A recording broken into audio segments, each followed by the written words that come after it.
you never hit n minus n because n is not a positive integer. So you get this infinite series. So I think the big question is, does this actually work? Does Newton's infinite series actually give you the value of 1 over 1 plus x? Right, and it might be nonsense. There's lots of math formulas that break completely when you do this, right? We have rules for a reason, but we should always know the extent to which the rules have a chance of working farther. If you take that whole series and you multiply it by 1 plus x, and you multiply all that out, you'll see all the terms cancel except that leading 1. And so that big series times 1 plus x is 1. In other words, that big series is 1 over 1 plus x. That's how Newton justified to himself that it makes sense to apply the formula where it shouldn't be applicable. So Newton is convinced the binomial theorem works even for negative values of n, which means there's more to Pascal's triangle. Above the 0th row, you could add a 0 and a 1 that add to make that first one.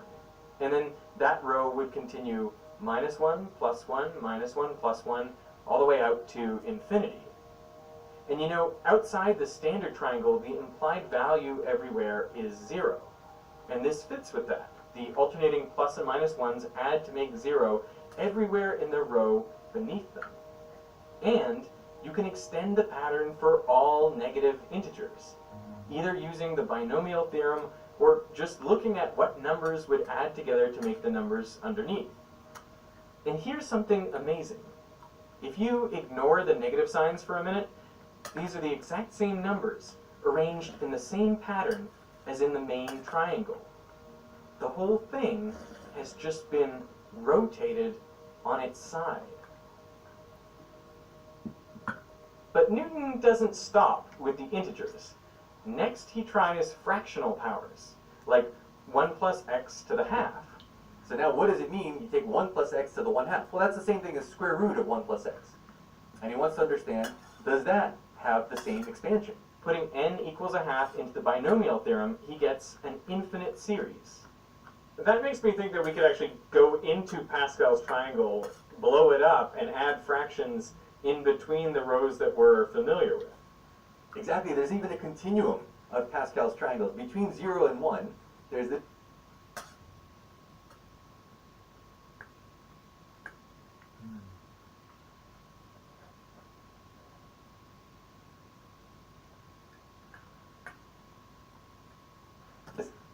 a continuum of numbers that you could put in for powers. You can think of each fraction, like a half, a quarter, a third, as existing in its own plane, where in each plane pairs of numbers add to make the number beneath them. N doesn't have to be a positive integer anymore. Doesn't have to be a positive integer, doesn't have to be a negative integer, doesn't have to be an integer. So now we're going to take n to be a half, and he works this thing out, and then he could do all kinds of things. For example, he could work out the square root of 3 very quickly and efficiently. Because the square root of 3, we can write 3 as 4 minus 1, and if we pull out a 4, then we get a square root of 4, which is just 2, times the square root of 1 minus a quarter. If you put in minus a quarter for x in this series, you'll get a very rapidly converging series expansion that will quickly give you square root of 3 to high accuracy. Now Newton is particularly interested in n equals a half, because the equation for a unit circle is x squared plus y squared equals 1. And if you solve for y, well, the top part of the circle is equal to, because the equation for a unit circle is x squared plus y squared equals 1. And if you solve for y, well, the top part of the circle is equal to 1 minus x squared to the half. This is basically the same expression he's been looking at. He just has to replace x by minus x squared, which adds in some minus signs and doubles the power of x on each term. But now he's got an equation for a circle where each term is just a rational number times x raised to some power. Now we have two different ways of representing the same thing. And whenever you have something like that, magic is about to happen. Fireworks is about to go off. But how does he use this to calculate pi? Well, luckily for us, he had just invented calculus, or what he called the theory of fluxions. He realizes that if you integrate under that curve as x goes from 0 to 1, you're getting the area under the curve, which is a quarter circle. And he knows that the area of a unit circle is exactly pi r squared, except r is 1, so the area is pi. and we want just a quarter, so the area is pi over 4. On the other side, he has this nice series, and he knows how to integrate x to some power.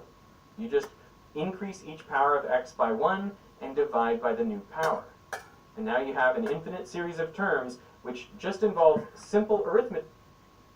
He has this nice series, and he knows how to integrate x to some power. You just increase each power of x by 1 and divide by the new power.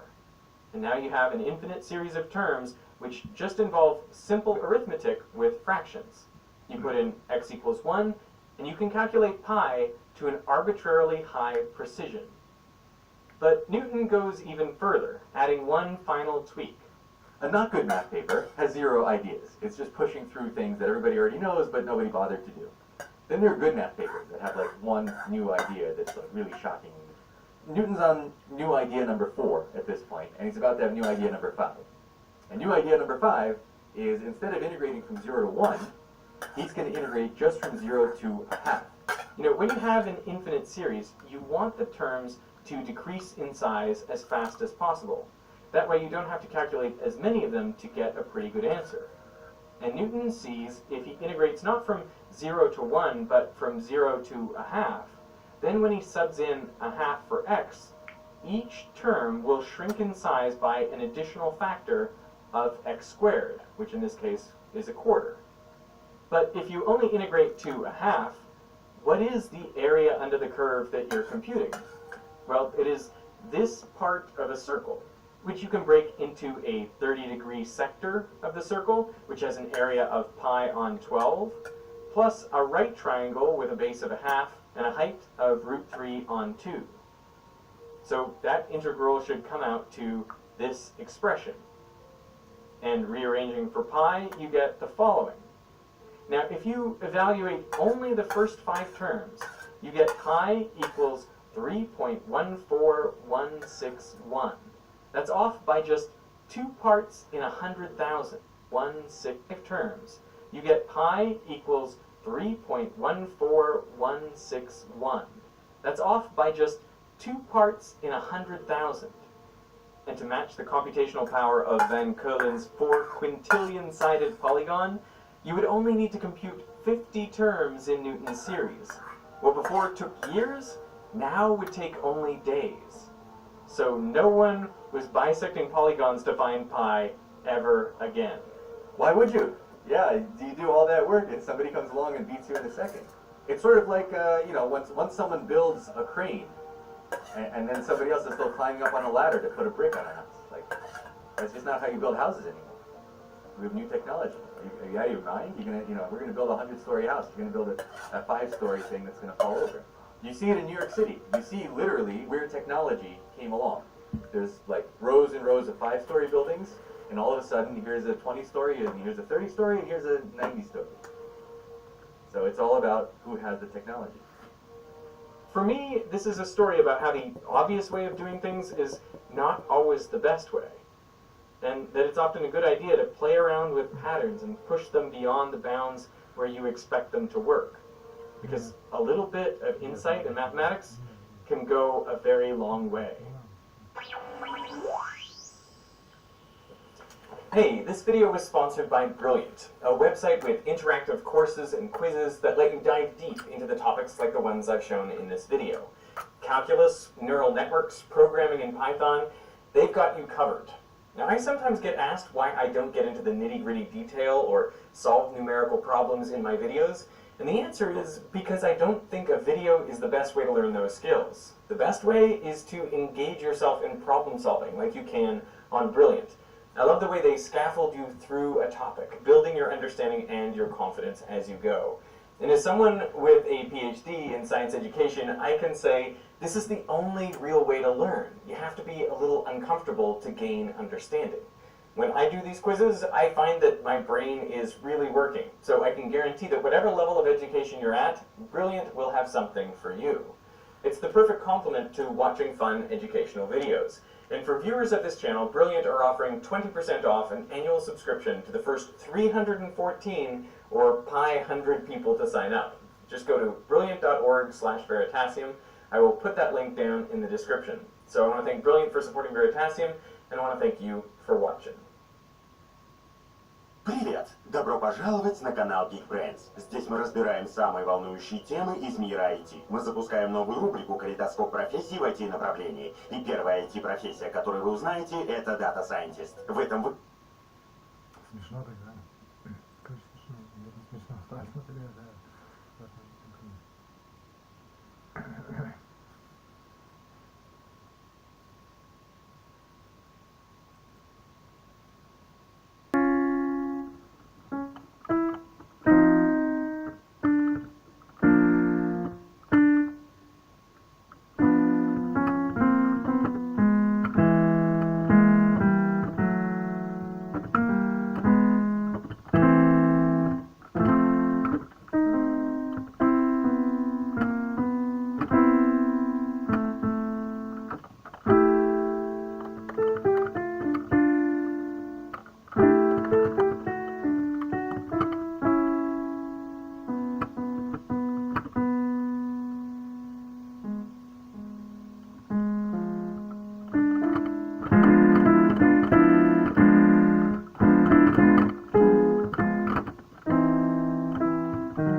Нет, наоборот.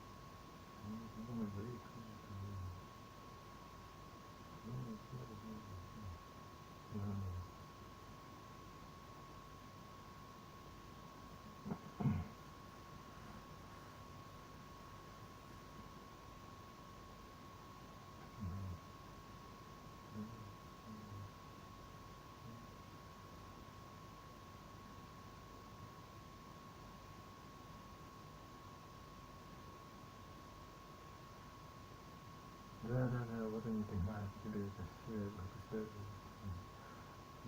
он про себя говорил это, да. Нет.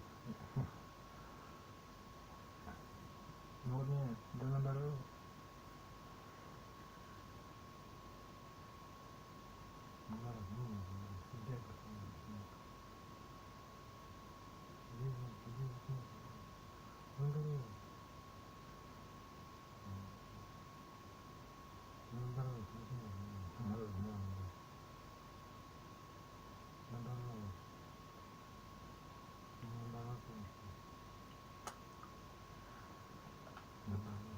Да, это есть.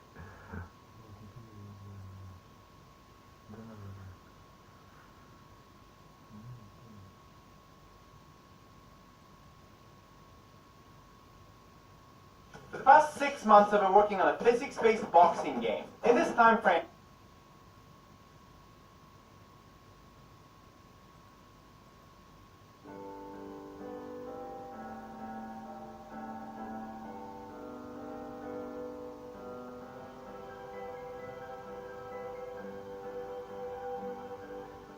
Hey there.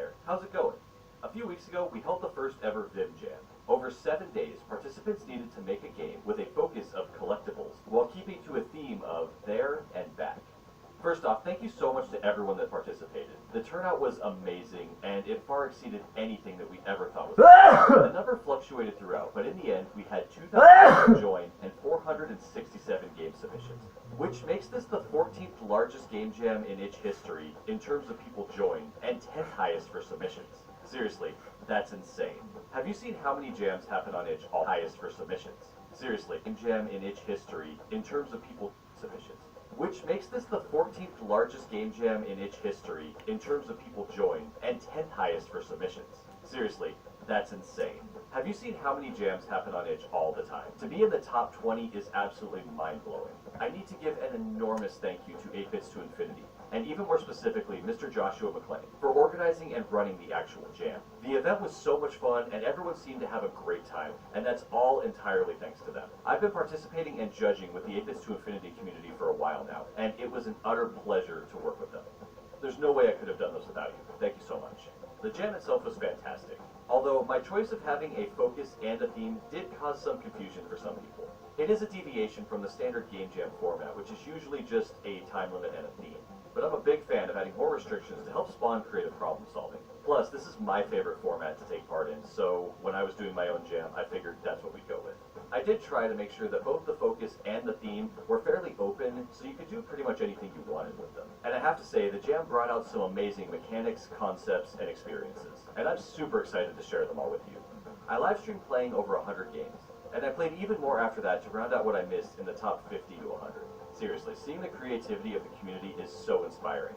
So many people told me they were doing their very first game jam. Some people even told me it was their very first game. I truly hope that everyone enjoyed their experience, and I'm humbled by the fact that so many people wanted to take part. Once again, thank you to all that participated. Congratulations to those that finished, and commiserations to those that didn't. But none of this is what you care about. Let's get to the games and see what you amazing people made. Aside from the top 3 from the community overall,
Ну, понятно, что скромность, но там как-то польщен, что ли, да, польщен.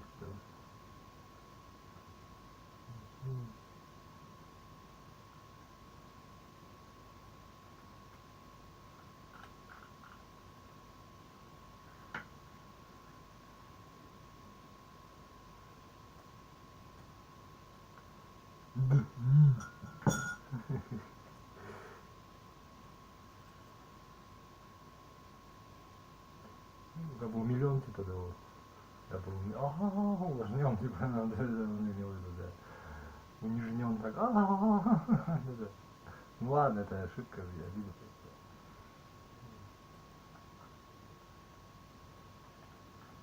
Ну и что теперь? Не понимаете, да. Ну вот это и есть оно самое, да. Вот это и есть оно самое, да. Что буду помнить, да.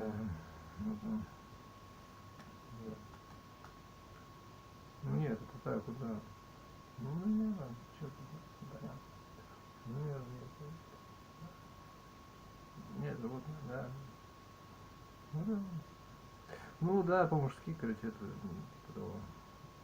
Да, ну, да, тебя никто, ну да, он также думает о себе, да, да, да. Ну да. Я тоже так рискнул, то есть, в принципе, да, он тебя понял, да, да, да.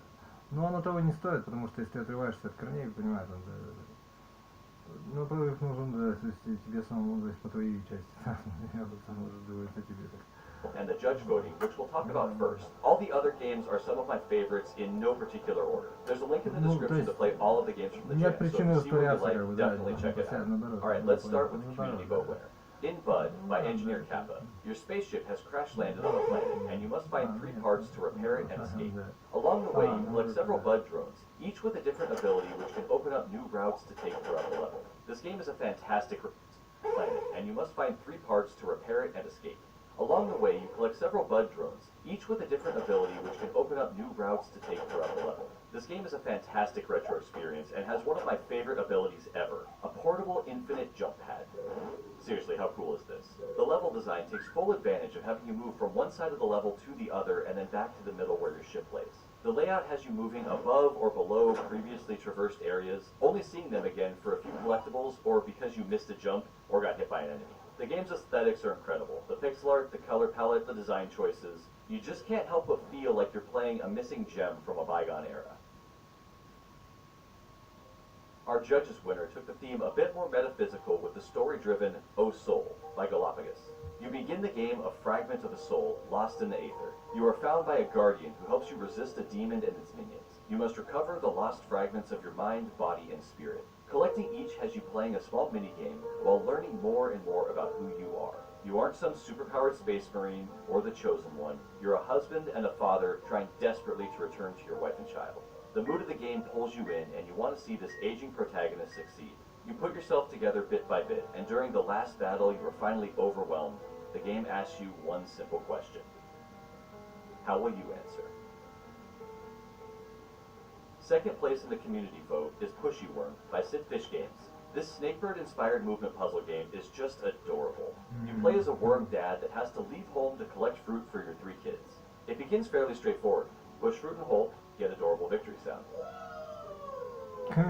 But over the course of the 15 levels, the game increases in difficulty, and you will start to really have to consider every movement you make. Sometimes the goal isn't just as simple as putting the fruit in the hole. The art is so cute, and the game feels really polished.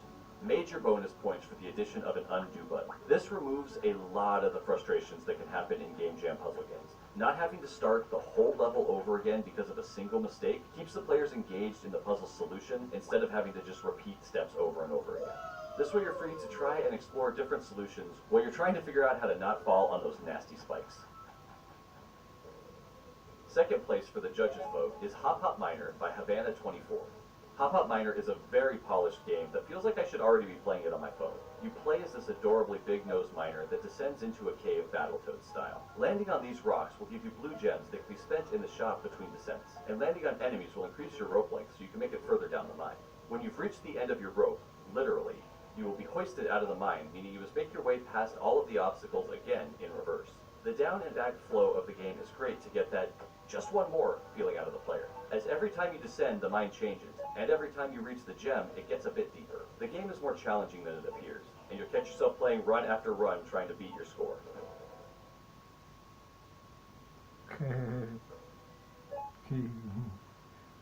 The third place entry for the community vote is Rewinder by Rice Noodles. In Rewinder, you play as a scientist that opened a portal to another dimension. As typically happens in these situations, your daughter gets trapped inside, and we must spend the next 8 years preparing to go into the hostile environment ourselves. On the other side of the portal, we must keep ourselves tethered to our lab to survive.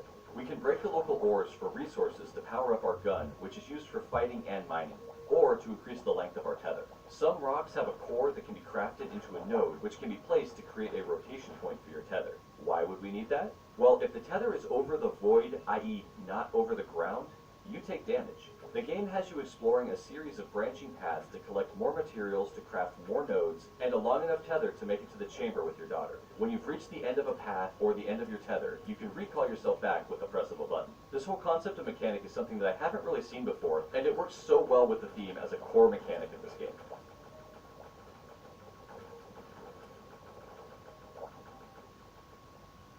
The The final ranked game that we'll talk about is the third place game from the judge vote. Have you ever been in a restaurant and wondered how your food came to be and what a chef does? Well, Chef Don Jian, by Nightfall, Prof, and Zuka, aim to show you that it's way cooler than you ever thought.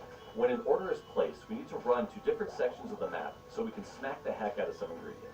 Collect the correct ingredients for the orders, and you can send your robot waiter back to deliver the meal. The ingredients won't just stand around to let you brain them, though. They can actually be quite the pain to catch. So careful, or they'll waste all of your time. With 3 levels of difficulty, which increase the complexity of your recipes, and random level layout, there is a lot of replayability here. The art is fantastic, all the characters are super cute, and the flat Paper Mario aesthetic just hits all the feels for me. Lifeline by Louis Denizet is a wonderfully minimalistic game where you control a dot at the end of a line. As you move, your line will become thinner, and you must collect life nodes, which will increase the thickness of your line to keep you going. But be careful, the nodes will also spawn enemy lines that are out to see your line destroyed. But you can survive their onslaught by continuing to collect and grow. I really appreciate the node indicators on your dot to help you from becoming completely lost, but be careful, they show you direction, but not distance. When your line has become too thin, you're pulled back to your starting location, shown your score, and you're ready to begin a new line. The visuals are really appealing to me, with a great look as you're zooming around the level. It's so easy to get lost in, and you'll find yourself starting a new run before you even realized you did it. Off-Brand Hero by Barely Even Games is a cute platformer where you collect coins and special abilities to buy new costumes. Each new costume will give you an ability to help you make your way through the level and confront the bad guy. We start with the universal outfit of the plumber, which allows us to jump higher. Then we become a ninja and get the substitution jutsu. Then we get to be a robot with rocket boots. After that, we become a knight that believes in chivalry. And finally, we get the best costume we can, which is the best you that you knight that and get the substitution jutsu. Then we get to be a robot with rocket boots.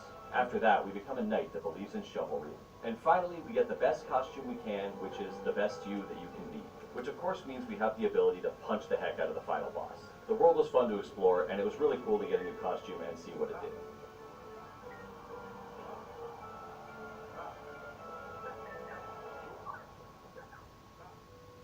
In Deep Sleep, made by eVGENIY, you must make your way through each dreamscape level, collecting your alarm clocks to help you wake up. You have your trusty pillow with you by your side, which can be used to bounce off of, or you can spin it to slow your fall. The catch is, once you've collected enough alarm clocks, you trigger the Deep Sleep Ghost, which will travel the level in the same path that you've taken. In this game, all of your movement matters, as in later levels, there's still more clocks to collect after the shades appear. Figuring out your path through the level is a really fun challenge, and the narrow misses with your after images make for some great moments. 1113 by London is a game dripping with atmosphere and a somber tale. You must discover the story before the clock at the bottom hits 1113. When it does, you'll be rewound back to your starting position to begin your search anew, but now armed with the knowledge that you previously gained. I won't spoil any of the story here because discovering it is really what this game is all about. The art is amazing and it sets a tone and feel for this game so well. Break-In, A Salvation by Mabuk J, Demonical Poe, and Ed3 is a different take on Breakout. You play on one long stream of levels, which are always slowly making their way towards the paddle. Hitting the blocks above does not cause them to break, but fall. If they hit the paddle, you take damage. If the ball makes contact with them again before they fall off the screen, they will break and drop health, coins, or more balls. This game is really difficult, but in a fun way. The retro vibes are amazing, and when all the balls are flying around, you feel like you're playing pinball with a multi-ball on.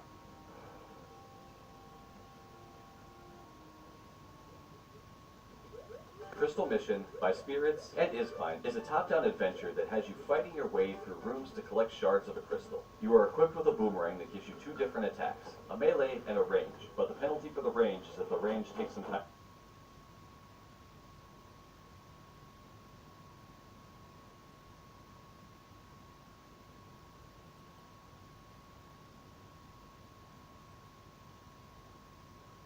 Что тебе надо? Мне надо что? Работа. Позвонить надо, да, позвонить надо чувакам. А, нет, только одному. Какой ты позор, какой.